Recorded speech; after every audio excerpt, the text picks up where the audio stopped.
Hi, and welcome back to another episode dissecting the engine of my 1978 Mercedes-Benz 450 SL. What we have here today, much like the last episode, is a reservoir. This time, though, it is for the radiator. I have this.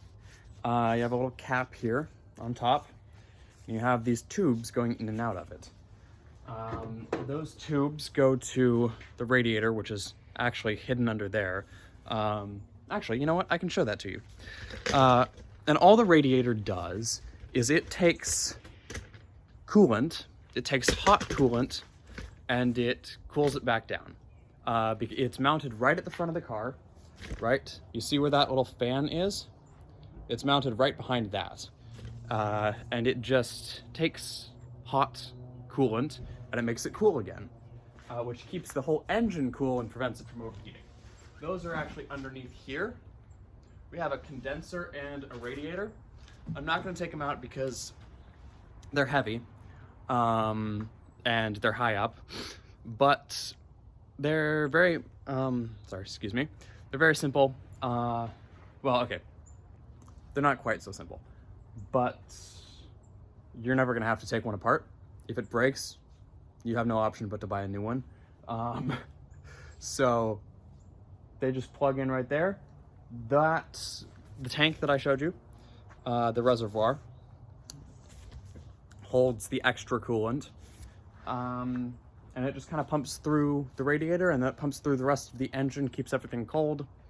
Well, cold, hundreds of degrees, but not thousands of degrees, not so bad that it would destroy your car.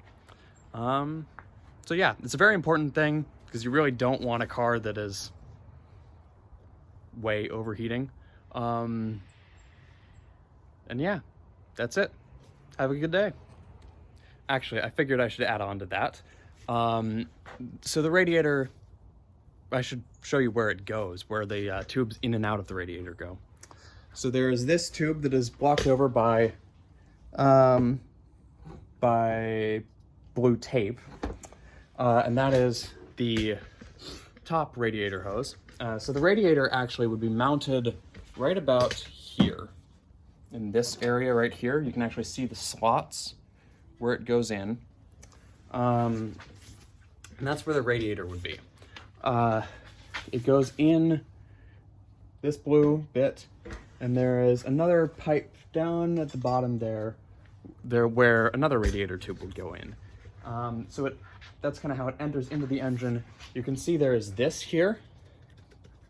And if you remember way back in one of my earliest episodes, when I talked about the intake manifold, which took, the one tube and it went down into the 8 tubes that went up into the other 8 tubes, there was that little hole at the front that I mentioned was for coolant.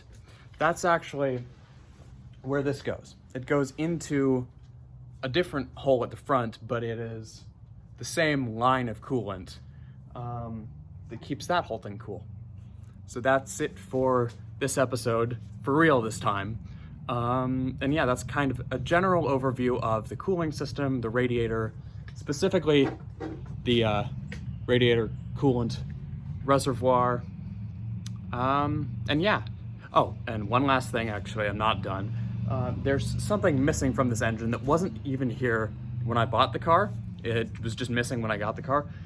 There should be a fan, like a big fan, attached up here, and there isn't. There should also be a shroud for the fan that there also isn't. And those just do extra work to keep the whole engine cool.